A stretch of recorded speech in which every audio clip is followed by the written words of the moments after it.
Rodriguez, JC De Vera, Rian Ramos. And directed by Joel Lamangan under Ventria Productions. Si Sir Benji, Engineer Sir Benji, ayan. Wow. Thank you so much po sa opportunity.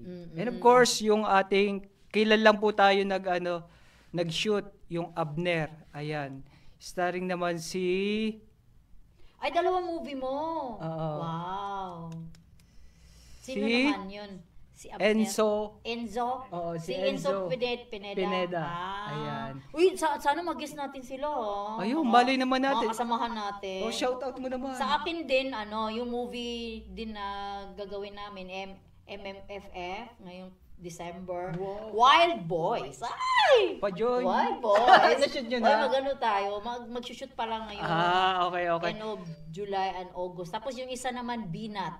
Yun naman drama. Doon kami sa ano ba yan yung sa ano ba yan yung nag-pictorial tayo doon? Payatas? Oo, mga batang yagit. Yun din sa kay Abner directed by Niltan, si Direk Buboy Tan. Sa akin naman yung Wild Boys is directed by Carlos Morales. Ayan. Tapos yung Binat naman, Eduardo, basta from an international. Wow, diba? congrats. Ay, magkakaroon din tayo. Oo, magkakaroon din tayo. Yung Alas Tres. Yeah, Alas Tres.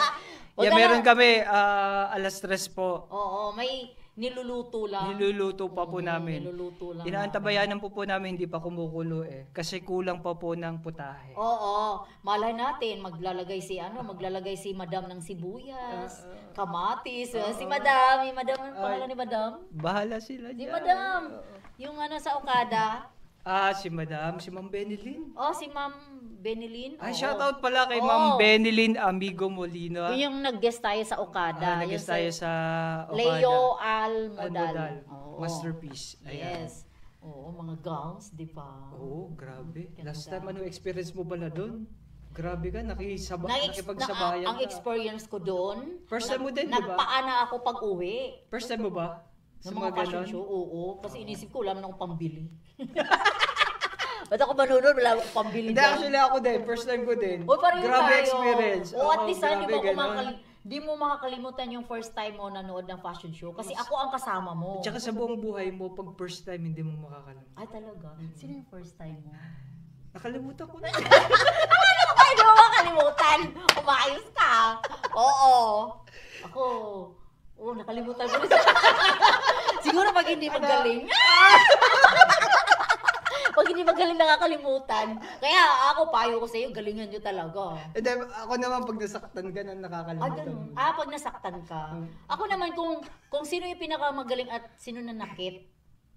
Pero bakit kaya? Ano sakit? Sakit. Sa taas at saka sa puso.